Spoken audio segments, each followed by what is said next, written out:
Hello friends, आज की हमारी वीडियो है जीडीपी के ऊपर।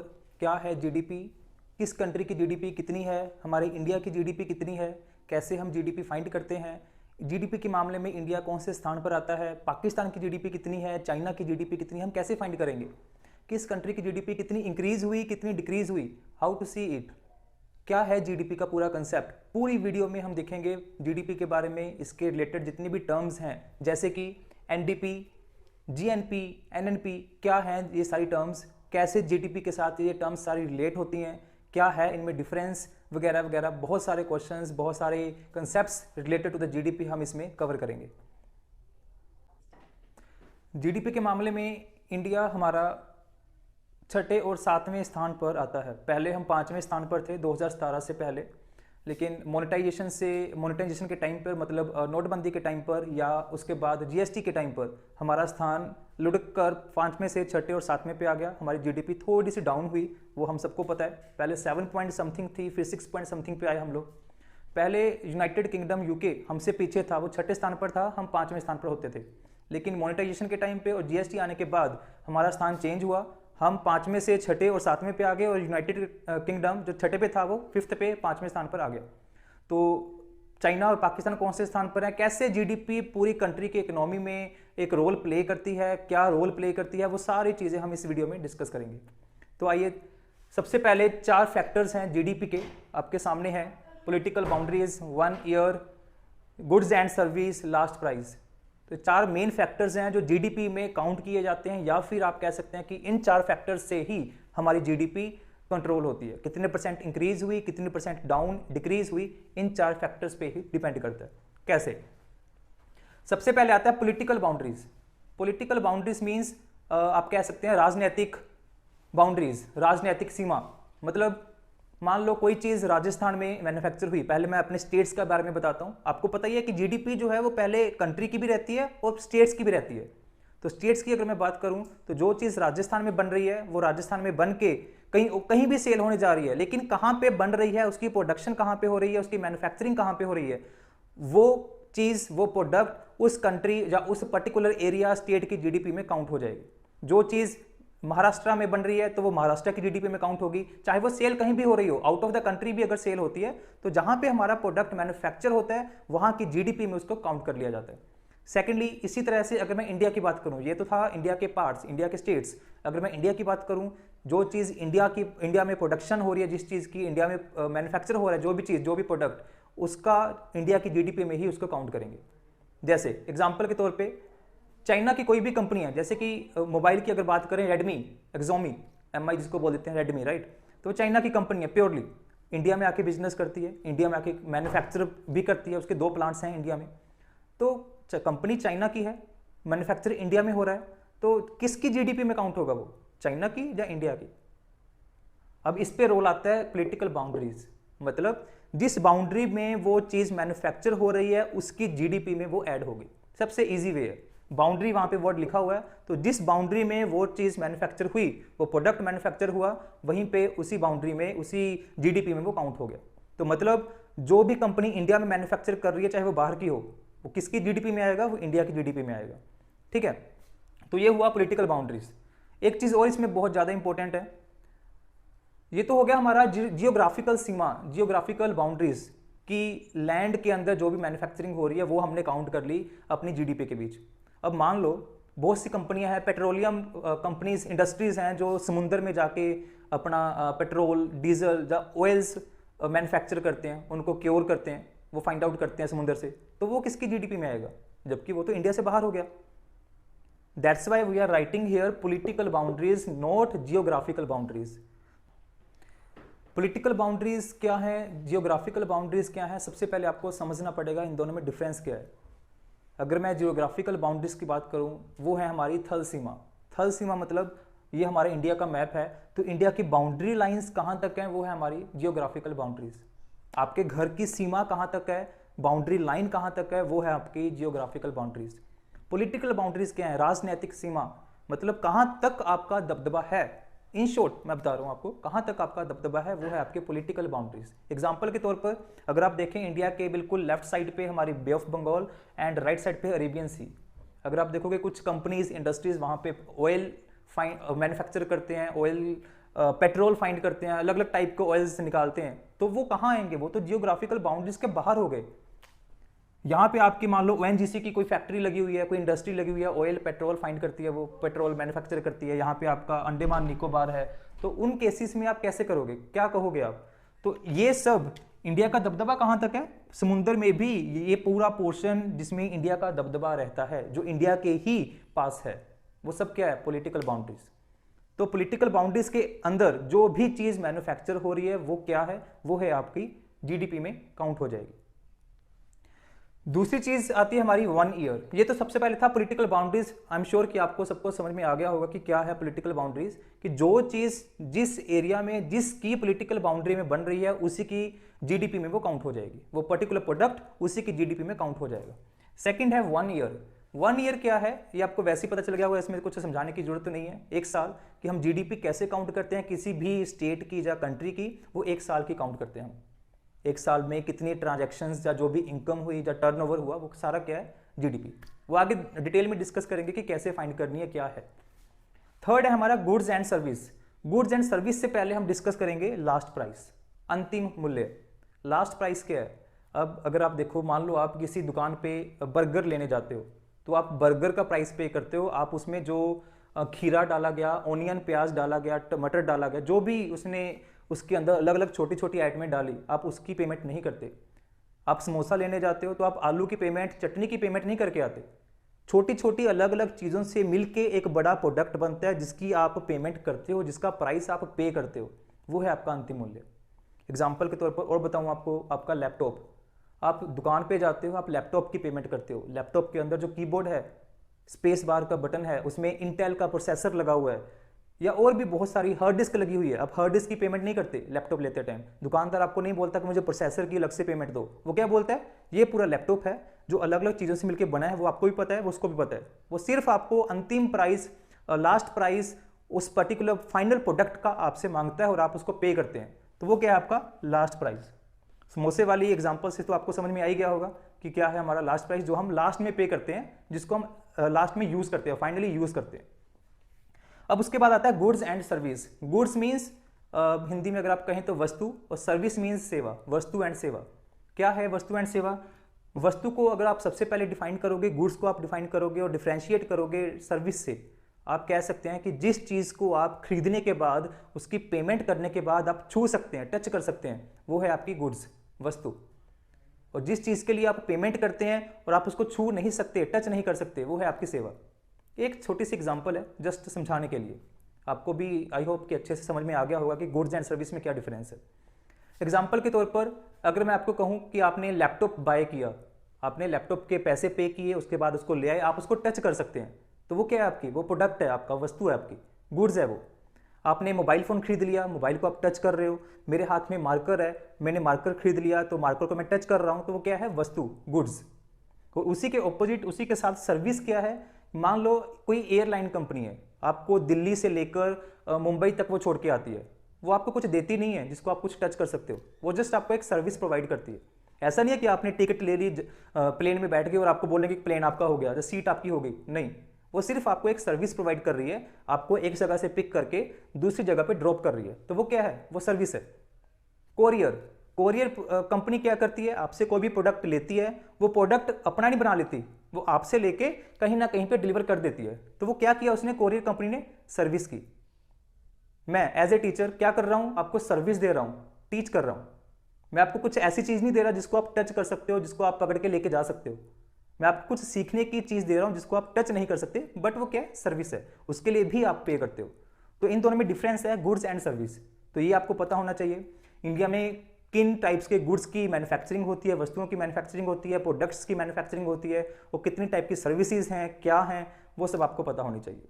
तो हमारी फाइनली क्या है? जीडीपी, जिसके बारे में हम बात कर रहे हैं, जो हमारा पूरा टॉपिक है, इन 4 फैक्टर्स पे डिपेंड करती है। ये मेजर 4 फैक्टर्स हैं जो जीडीपी के ऊपर पूरा रोल अपना प्ले करते हैं। इंडिया में बहुत तरह की बहुत सारी चीज़ें प्रोडक्ट्स मैन्युफैक्चर किए जाते हैं, जैसे कि related to the building tools. एक तरफ मैंने लिखे हैं सारे गुड्स, वस्तुएं, और दूसरी तरफ मैंने लिखे हैं सारी सर्विसेज, सेवाएं।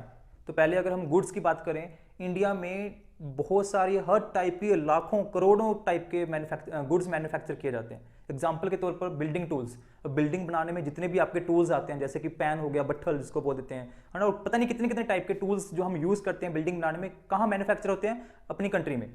फूड्स आइटम, अलग अलग टाइप की फूड्स आइटम, आप कुरकुरे खाते हो, चिप्स खाते हो, बिस्कुट खाते हो, वो सब कहाँ मैन्युफैक्चर होता है? इंडिया में। एग्रीकल्चरल टूल्स, खेती में जिस टाइप के टूल्स आपके यूज होते हैं, आपके ट्रैक्टर्स यूज होते हैं, ट्रॉली यूज होते हैं, क्रेन, जेसीबीज, अलग अलग टाइप की चीजें आपकी उसमें यूज होती हैं एग्रीकल्चर में, खेती बाड़ी में। तो सारी टूल्स कहाँ मैन्युफैक्चर होते हैं? इंडिया में। व्हीकल्स, कितने टाइप के आपके व्हीकल्स हैं मार्केट में, आप देख रहे हो, 2 wheeler, 3 wheeler, 4 wheeler, 6 wheelers, 8 wheelers, truck आ जाते हैं उनमें, कैंटर्स आ जाते हैं, है ना, उनके अलग अलग डिफरेंट टाइप के पार्ट्स हो गए, कितने टाइप के पार्ट्स हैं, वो सारे कहाँ मैन्युफैक्चर होते हैं? वो सारे इंडिया में मैन्युफैक्चर हो रहे हैं। फर्नीचर आइटम्स जो आप शादियों में लेन देन करते हो थोड़ा बहुत, वो फर्नीचर आइटम्स, सोफा, बेड, कुर्सी, टेबल, क्या है, वो सब फर्नीचर आइटम्स हमारे इंडिया में ही, भारत में ही मैन्युफैक्चर होते हैं। तो ये सारी चीजें क्या हैं? वस्तुएं, गुड्स। और साथ में सर्विसेज, ट्रांसपोर्ट, जैसे मैंने आपको पहले बताया, एयरलाइंस कंपनीज हैं अलग अलग, आपको एक जगह से पिक करके दूसरी जगह छोड़ती हैं, वो आपको सर्विस देती हैं, है ना। तो बैंकिंग सेक्टर हो गया, बैंकिंग सेक्टर आपको सर्विस दे रहा है, कोई मैन्युफैक्चरिंग नहीं कर रहा, वो आपको कोई प्रोडक्ट नहीं सेल कर रहा, नथिंग। LIC आपको इंश्योरेंस दे रही है, सर्विस प्रोवाइड कर रही है कि अगर कुछ बुरा होता है तो हम बैठे हैं, वो कोई वस्तु नहीं बेच रही, ओनली सर्विस दे रही है आपको। एग्जाम्पल के तौर पर अगर मैं आपको और बताऊँ, आप रेस्टोरेंट में खाना खाने जाते हो, खाना खाने गए, आपने पे किया, रेस्टोरेंट ने आपको कुछ ऐसा दिया खाने को जो आपने टच किया, उसको खाया, तो वो क्या है? आपकी गुड्स है, वस्तु। लेकिन वेटर को आपने कुछ टिप दे दी साथ में, खाने का मूल्य तो आपने दिया, प्राइस पे किया, लेकिन वेटर को साथ में आपने टिप दी, तो टिप क्या है? सर्विस। अब तो आपको अच्छे से समझ में आ गया होगा। स्कूल कॉलेजेस में टीचिंग स्टडी चलती है, एजुकेशन होती है, वो क्या है? स्कूल कॉलेजेस सर्विस प्रोवाइड करते हैं आपको, और आप उस सर्विस के लिए पे करते हैं। टेलीकॉम, अलग अलग टेलीकॉम कंपनीज हैं, जियो इंडिया की है, वोडाफोन बाहर की कंपनी है, तो वो सारी क्या है? सर्विस प्रोवाइड करती हैं आपको। ऐसी कोई चीज़ नहीं देती हो जिसको कोई चीज़ मैन्युफैक्चर नहीं करती, कोई चीज़ ऐसी सेल नहीं करती, सिर्फ आपको सर्विस प्रोवाइड करती हैं। एक और एग्जांपल लेके चलूँ जिसको मैं इंक्लूड करूंगा पॉलिटिकल बाउंड्रीज में, जियो हमारी कंपनी है इंडिया की कंपनी, इंडिया में ही अपनी सर्विस प्रोवाइड कर रही है, तो उसको हम इंडिया की GDP में काउंट करेंगे। लेकिन वोडाफोन बाहर की कंपनी है, इंडिया में रह के वो इंडिया में सर्विस प्रोवाइड कर रही है, तो उसको किसकी GDP में काउंट करेंगे? क्योंकि वो इंडिया में है, इंडिया में लोगों को जॉब दे रही है, एम्प्लॉयमेंट क्रिएट कर रही है, टैक्स पे कर रही है, तो हम ऑब्वियसली इंडिया की GDP में उसको इंक्लूड करेंगे। ब्यूटी पार्लर्स, वो आपने देखा होगा, कुछ वो मुंह पे थोपने वाला सारा सामान, अलग अलग टाइप का, अलग अलग चीज़ें, शादी मैरिजों में आपने तो देखा ही होगा, बथेरा कुछ चलता है ना, इंसान होता कुछ हो रहा है, बन के कुछ और निकलता है वो सारी चीज़ें क्या है? ब्यूटी पार्लर्स की, जो भी मेकअप का सामान जो है, कॉस्टली सामान, वो सारा क्या है? सर्विस। ब्यूटी पार्लर्स क्या करती हैं? आपको सर्विस प्रोवाइड करती हैं। वो आपको कोई चीज़ नहीं देती कि आप चीज़ को पकड़ो ले जाओ, वो आपकी वो लुक चेंज कर देती हैं। एक काले को गोरा बना के भेज दिया, कोयला निकला, कोयला अंदर गया था और डायमंड बन के बाहर आ गया, तो वो सर्विस देती हैं आपको। तो ये सारी हैं आपकी गुड्स एंड सर्विसेज, और ये आपके मेन फैक्टर्स हैं जो GDP पे इफेक्ट करते हैं, पूरा अपना रोल प्ले करते हैं। ठीक है, एक एग्जांपल और देता हूं ताकि आपको अच्छे से समझ में आए पॉलिटिकल बाउंड्रीज, क्योंकि थोड़ा सा कंफ्यूजनेबल पार्ट है। 1 ईयर में कुछ समझने वाली बात नहीं है, 1 साल की वो कैलकुलेशन है, पूरे 1 साल में जो भी हुआ वो हम कैलकुलेट कर लेते हैं, वो हो गया 1 साल। गुड्स एंड सर्विस मैंने आपको अच्छे से समझा दिया। लास्ट प्राइस अंतिम मूल्य किसी भी चीज़ का, जो फाइनल प्राइस है, वो भी आपको अच्छे से समझ में आ गया होगा। थोड़ा सा कन्फ्यूजनेबल पार्ट है पॉलिटिकल बाउंड्रीज का। फिर से अगर एक बार आपको बता दूं, जैसे कि कोई मछली पकड़ने जाते हैं समुद्र में, तो वो हमारी जियोग्राफिकल बाउंड्रीज से, थल सीमा से बाहर बड़ी दूर, किलोमीटर्स दूर चले जाते हैं, तो वो किसकी GDP में आएंगे? वो हमारी इंडिया की GDP में ही आएंगे, क्योंकि वो पॉलिटिकल बाउंड्रीज के अंदर हैं, लेकिन जियोग्राफिकल बाउंड्री के बाहर है। क्योंकि वो पॉलिटिकल बाउंड्रीज के अंदर हैं, इकोनॉमिकल बाउंड्रीज के अंदर हैं, तो वो इंडिया की GDP में ही काउंट हो जाएंगे। जैसे कि वो पेट्रोल की एग्जांपल ली थी हमने। ठीक है, तो ये सारे 4 फैक्टर्स हैं। मुझे उम्मीद है कि आप सबको समझ में आ गया होगा। इंडिया में हजारों करोड़ों टाइप्स की मैन्युफैक्चरिंग होती है, पता नहीं कितने टाइप की अलग अलग सर्विसेज प्रोवाइड होती हैं, तो वो सारी सर्विसेज का हिसाब रखना, वो सारे गुड्स का, वस्तुओं का, उनके लेन देन का हिसाब रखना, वो क्या कहलाता है? कंट्री की GDP।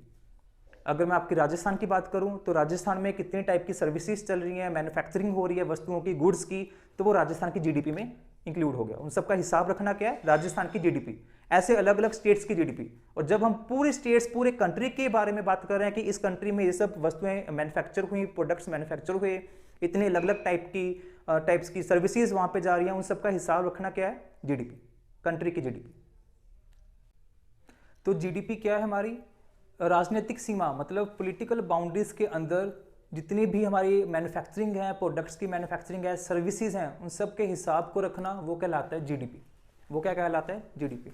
एग्जाम्पल के तौर पर अगर मैं आपको बताऊं, हाँ, उससे पहले बहुत बार हमारे प्राइम मिनिस्टर मोदी जी ने कहा है कि इंडिया की जीडीपी को हम 5 ट्रिलियन तक लेके जाएंगे, क्योंकि जो अभी 2.8 2.9 ट्रिलियन है उसको 5 ट्रिलियन तक लेके जाना है। मतलब सबको बहुत काम करना है, मिलके काम करना है, तभी ऐसा पॉसिबल हो पाएगा।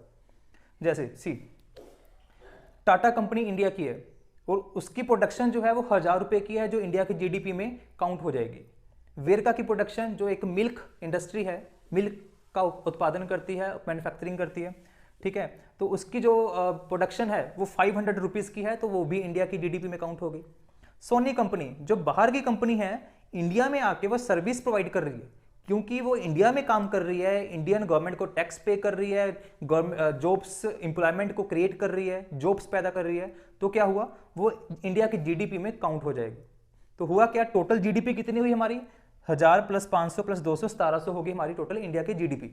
लेकिन अब ऐसा नहीं है कि जो भी इंडिया में काम हो रहा है, जब इंडिया का पर्सन काम कर रहा है, उसको इंडिया की जीडीपी में इंक्लूड कर देंगे। एग्जाम्पल के तौर पर आकाश नाम का एक इंसान, इंडिया का रहने वाला, अगर बाहर की कंट्री में जाके जॉब करता है, कुछ इनकम क्रिएट करता है, तो ऐसा नहीं है कि वो इंडिया की जीडीपी में इंक्लूड हो जाएगा। चाहे वो पर्सन इंडिया का है, लेकिन वो काम बाहर कर रहा है, टैक्स पे बाहर करेगा, राइट, तो वो बाहर की जिस कंट्री में काम कर रहा है उसकी जीडीपी में काउंट होगा, हमारे इंडिया के जीडीपी में काउंट नहीं होगा। इन शॉर्ट आपको बड़ा इजी सा समझने के लिए बताता हूं, जो भी कंपनी अगर इंडिया में टैक्स पे कर रही है, अगर वो इंडिया में टैक्स पे कर रही है, तो इंडिया की जीडीपी में काउंट हो जाएगी। अगर कोई भी इंडस्ट्रीज या कंपनी बाहर किसी कंट्री में टैक्स पे कर रही है, तो वो बाहर की जीडीपी में काउंट हो जाएगी। ठीक है, तो अभी तो आप समझ गए होंगे कि जीडीपी क्या है, किन चीज़ों को हम जीडीपी में इंक्लूड करते हैं, किन सर्विसेज को जीडीपी में इंक्लूड करते हैं, किन को नहीं। जीडीपी क्या है? आपकी ग्रॉस डोमेस्टिक प्रोडक्टिविटी। नाम से भी पता चलता है कि पूरे डोमेस्टिक में, पूरे कंट्री में क्या प्रोडक्टिविटी है, उसका पूरा हिसाब रखना, क्या सर्विसेज हैं, उसका पूरा हिसाब रखना आपकी जीडीपी कहलाता है। अब जीडीपी ज़्यादा होनी चाहिए कंट्री की, कम होनी चाहिए, ये कैसे पता करें कि क्या अच्छा है? एक चीज़ आपको समझ में आ गई होगी, ज़्यादा जीडीपी का मतलब क्या है? बहुत ज़्यादा प्रोडक्शन है, ज़्यादा सर्विसेज हैं। प्रोडक्शन और सर्विसेज ज़्यादा हैं तो एम्प्लॉयमेंट ज़्यादा होएगी, जॉब्स ज़्यादा होंगे, जॉब्स ज़्यादा होंगे तो क्या होगा? टैक्सेस ज़्यादा पे करेंगे, एंड आफ्टर ऑल ज़्यादा जीडीपी से वो सारी चेन बनते बनते एट द एंड क्या हो रहा है? गवर्नमेंट को टैक्स आ रहा है। ज़्यादा जॉब्स होंगी, ज़्यादा टैक्स आएगा। इसका मतलब क्या है? ज़्यादा जीडीपी जिस देश की है, वो देश ज़्यादा ग्रो कर चुका है, ज़्यादा ग्रो कर रहा है, वो ज़्यादा प्रॉफिट में, एक बेहतर देश है एज कंपेरेटिव जिसकी जीडीपी कम है। ठीक है, अब एक ऐसा भी नहीं है कि जैसे हमने पूरे के पूरे 1700 यहाँ पे जो एग्जाम्पल लिया था वो जीडीपी में तो काउंट हो गया, लेकिन ऐसा नहीं है कि ये पूरे का पूरा पैसा इंडिया में ही रहेगा। जीडीपी का मतलब ये कभी ही नहीं है कि जितना भी हमने काउंट किया वो सारा कंट्री में ही रहेगा, इंडिया में ही रहेगा, नहीं। एग्जाम्पल के तौर पर टाटा इंडिया की कंपनी है, इंडिया में बिजनेस किया, उसने जो भी बिजनेस किया, प्रोडक्शन की, सर्विस की, पैसा कमाया, प्रॉफिट कमाया, वो सारा पैसा कहाँ गया? इंडिया में ही रह जाएगा, क्योंकि वो एट द एंड इंडिया की कंपनी है।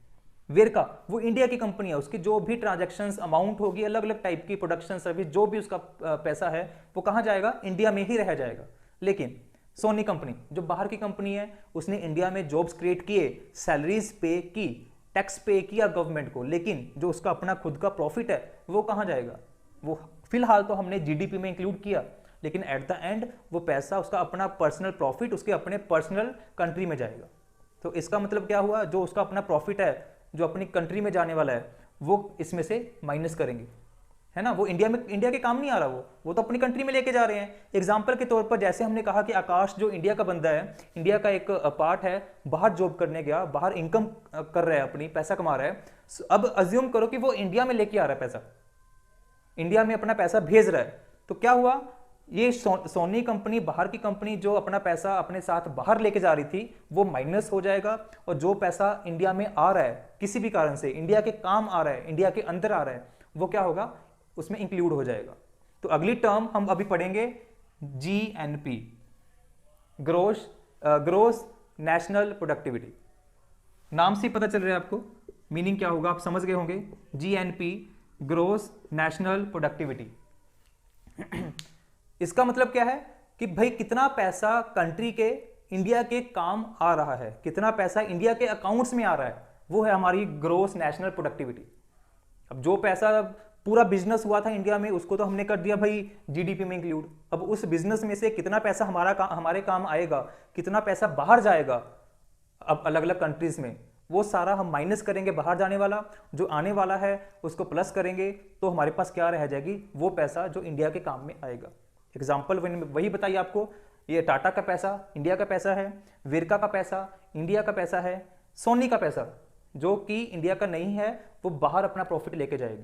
तो सपोज कि सोनी अपना 200 रुपये मान लो बाहर लेके जा रही है, तो क्या हुआ, इसमें से हम 200 माइनस करेंगे क्योंकि वो बाहर जा रहा है, और आकाश 100 रुपये अपने इंडिया में लेके आ रहा है, तो उसमें क्या करेंगे, प्लस करेंगे 100।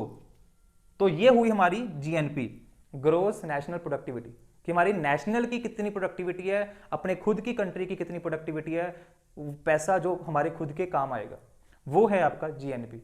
जीएनपी जो कि मैंने ऑलरेडी बताया आपको ग्रोस नेशनल प्रोडक्टिविटी है, इसको कैसे फाइंड करते हैं। वैसे तो मैंने आपको बता दिया कि कैलकुलेशन क्या है, जो पैसा बाहर जा रहा है वो हम माइनस कर देंगे जीडीपी में से, जो पैसा हमारा अंदर आ रहा है उसको हम ऐड कर देंगे, है ना। लेकिन इसका एक छोटा सा फॉर्मूला भी है, मैथमेटिकली भी आप कर सकते हो। कैसे, जीएनपी ग्रोस नेशनल प्रोडक्टिविटी जो कि हमारी GDP gross domestic productivity plus X minus Y. इसका मतलब क्या है, वही चीज है जो मैंने आपको अभी स्टेटमेंट में बताई। जीडीपी में हम x जो पैसा हमारा अंदर आ रहा है माइनस y जो पैसा हमारा बाहर जा रहा है। x मतलब जो पैसा अंदर आया, रमेश कंट्री में लेके आया पैसा, और y मतलब सोनी कंपनी, बाहर की फॉरेन कंपनी जो इंडिया में काम कर रही थी, अपना प्रॉफिट बाहर लेके गई, उनको हम जीडीपी में ऐड कर देंगे, तो क्या आ गया हमारा जीएनपी। देखो जीडीपी कितनी थी हमारी 1700, प्लस जो पैसा हमारा अंदर आने वाला था वो कितना था आकाश का 100, माइनस वाई जो पैसा बाहर जाने वाला है, फॉरेन की कंपनीज इंडिया में काम कर रही हैं, अपना बिजनेस कर रही हैं, अपना प्रॉफिट बाहर लेके जाएंगी, वो कितना है हमारा 200, सोनी का ना 200। तो हुआ क्या, 1600 हमारी क्या हुई जीएनपी। जीएनपी कम होने का मतलब क्या है, जीएनपी जीडीपी से कम होने का मतलब है कि फॉरेन की कंपनीज, बाहर की कंपनीज इंडिया में ज्यादा काम कर रही हैं और हमारी लोकल इंडिया की कंपनीज कम काम कर रही हैं। मतलब इंडिया से पैसा बाहर ज्यादा जा रहा है, अंदर कम आ रहा है। और जीएनपी ज्यादा होने का मतलब है जीडीपी से कि हमारे अंदर पैसा ज्यादा आ रहा है, बाहर ज्यादा नहीं जा रहा, बाहर कम जा रहा है। एग्जाम्पल के तौर पर अगर मैं आपको बताऊं, कुछ केसेस ऐसे भी हैं जिसमें जीडीपी और जीएनपी बराबर भी हो जाते हैं, जैसे कि क्लोज्ड इकोनॉमी, आपने सुना होगा, बंद अर्थव्यवस्था, जिसमें ना तो कोई लेन होता है ना कोई देन, लेन देन सब खत्म, बंद हो जाता है, आयात निर्यात बंद हो जाती है। उस केस में क्या होगा, पैसा ना तो बाहर जाएगा ना पैसा अंदर आएगा, तो एक्स एंड वाई दोनों जीरो हो गए। तो उस केस में क्या हो गया, जीएनपी और जीडीपी बराबर आ गए। किस केस में, क्लोज्ड इकोनॉमी, राइट। और सेकंड आपकी एक कंडीशन और एग्जांपल बन जाती है जब जितना पैसा बाहर जा रहा है उतना ही पैसा अंदर भी आ जाए। उस केस में भी क्या हो गया, एक्स एंड वाई बराबर हो गए, तो नेट क्या हो गया, दोनों ये भी बराबर आ गए। एग्जांपल के तौर पर सोनी 200 रुपये बाहर लेके जा रही थी, अगर आकाश भी, आकाश के जैसा और बंदा भी कोई काम कर रहा है, 100 रुपये वो भी ले आया, तो नेट क्या हुआ, 200 रुपये बाहर गए और 200 रुपये ही अंदर आ गए। तो उस केस में क्या हुआ, जीडीपी बराबर होगी जीएनपी पे। सबसे अच्छा माना जाता है कि अगर जीएनपी ज्यादा हो जाए जीडीपी से, पैसा अंदर ज्यादा आए बाहर कम निकले, तो हम सबसे ज्यादा बेस्ट कहते हैं, जिसको ग्रोन कंट्री भी कहा जाता है। जीडीपी में हमारी सारी कंपनियां आ जाती हैं, जितनी भी कंट्री में कंपनीज प्रोडक्शन कर रही हैं, सर्विस प्रोवाइड कर रही हैं, वो सारी कंपनियां, चाहे वो लोकल हमारी कंपनियां हैं, कंट्री की कंपनीज हैं, चाहे वो फॉरेन की कंपनीज हैं जो हमारी कंट्री में आके काम कर रही हैं, वो सारी कंपनीज, उनका लेन देन वो सारा हम जीडीपी में इंक्लूड कर लेते हैं। और जीएनपी में क्या है, जीएनपी में हमारी ही कंपनीज हैं जिनको हम इंक्लूड करते हैं।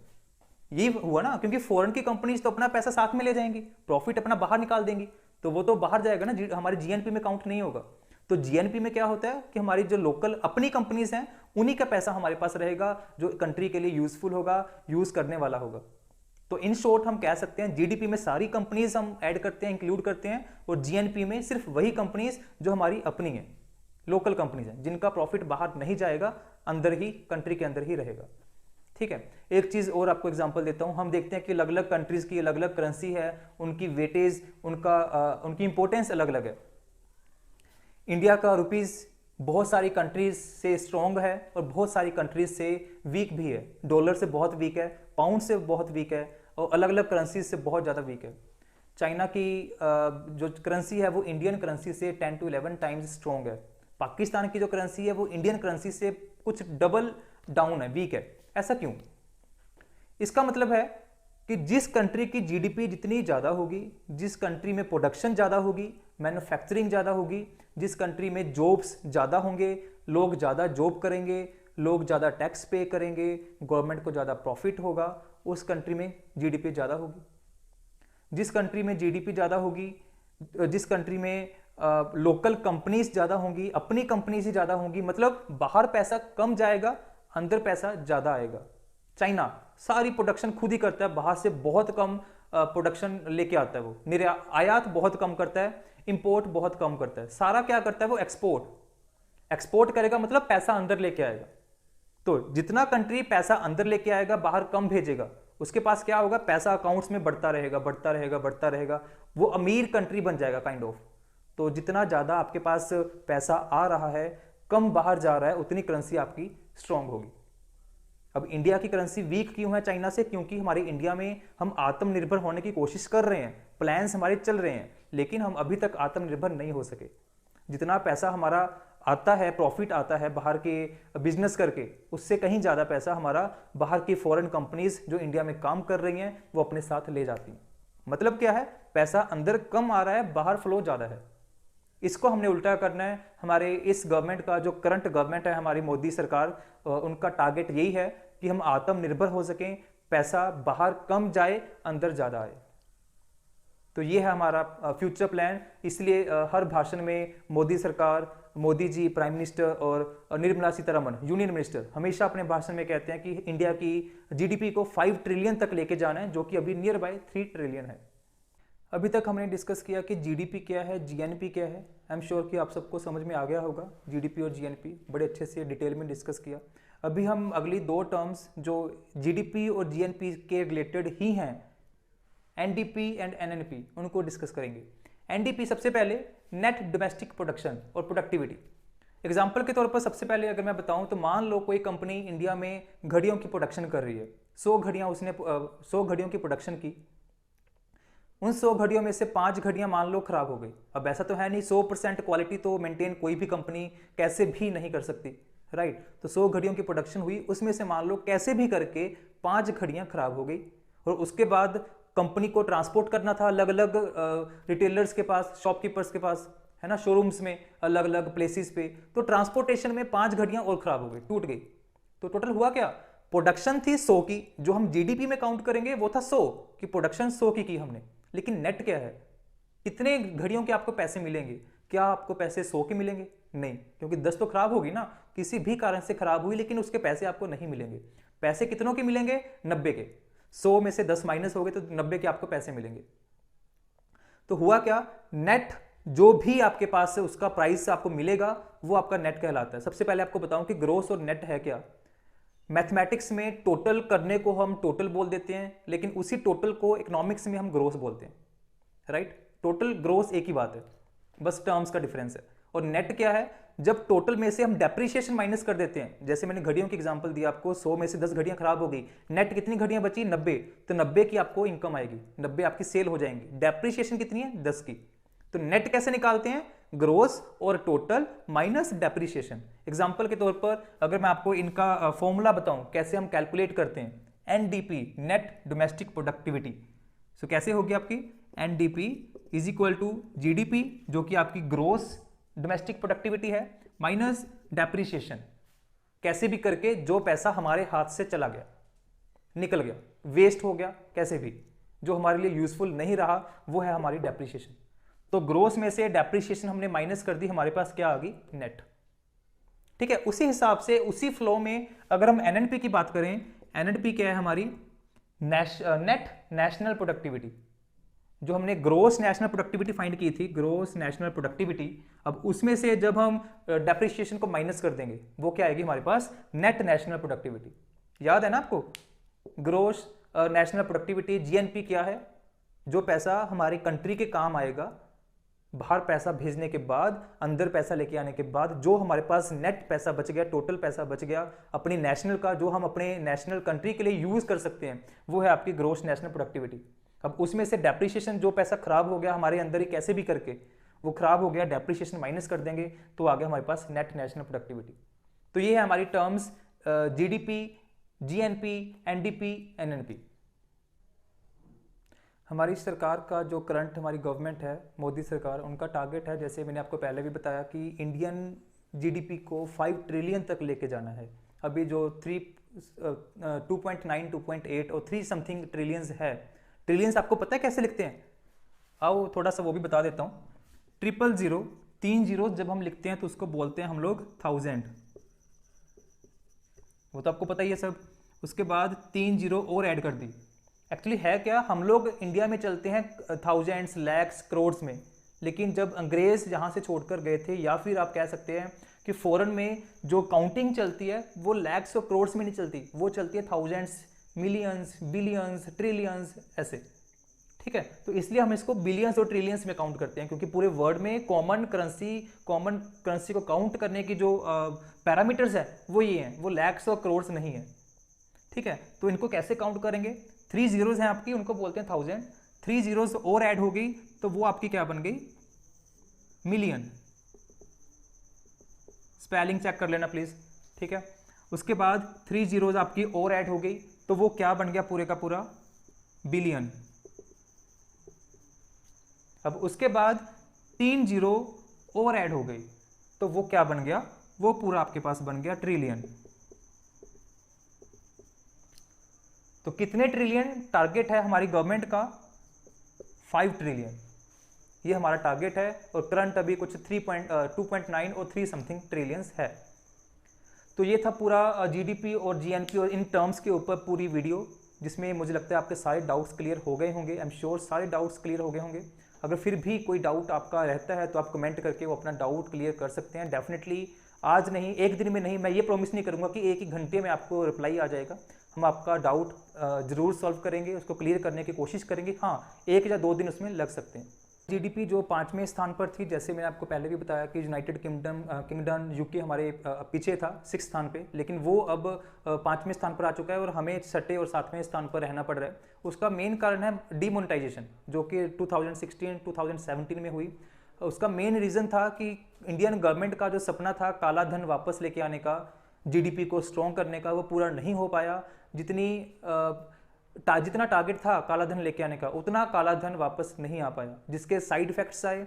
साइड इफेक्ट्स क्या आए? हमारी जीडीपी डाउन चली गई, जो साइकिल था पैसे घूमने का वो साइकिल पूरा टूट गया। एमएसएमई की इंडस्ट्रीज़ को बहुत बड़ा नुकसान हुआ। आई एम श्योर कि आपको एमएसएमई की इंडस्ट्रीज़ के बारे में पता होगा, नहीं तो प्लीज़ कमेंट करके बताइए। मैं अगली वीडियो डिटेल में एमएसएमई के बारे में बता दूंगा। बहुत सारी ऐसी कंपनीज़ हैं, micro small medium enterprises. MSME मतलब माइक्रो स्मॉल मीडियम एंटरप्राइजेज। इसमें बहुत सारी छोटी कंपनीज आती हैं जो इंडिया के अप्रोक्सीमेट 55% व्यापार को, बिजनेस को काउंट करते हैं, बिजनेस को हैंडल करके बैठे हुए हैं। एमएसएमई इतना स्ट्रॉन्ग है हमारा, इतना बड़ा रोल प्ले करता है। तो डीमोनेटाइजेशन के कारण जो काला धन वापस नहीं आ पाया, साइकिल पैसे का जो टूट गया, लेन देन का साइकिल टूट गया, उसके कारण एमएसएमई इंडस्ट्रीज को बहुत बड़ा नुकसान हुआ, क्योंकि वो इतना ज़्यादा परसेंटेज में बिजनेस लेके बैठा हुआ है इंडिया में, अपनी कवरेज को लेके बैठा हुआ है। उसके कारण इंडिया की जो ग्रोथ थी, इंडिया की जो जीडीपी थी, एकदम से नीचे मुंह के बल गिर गई। तो जिसका कारण क्या हुआ कि 5th स्थान से निकलकर हमें 6th और 7th स्थान पर आना पड़ा।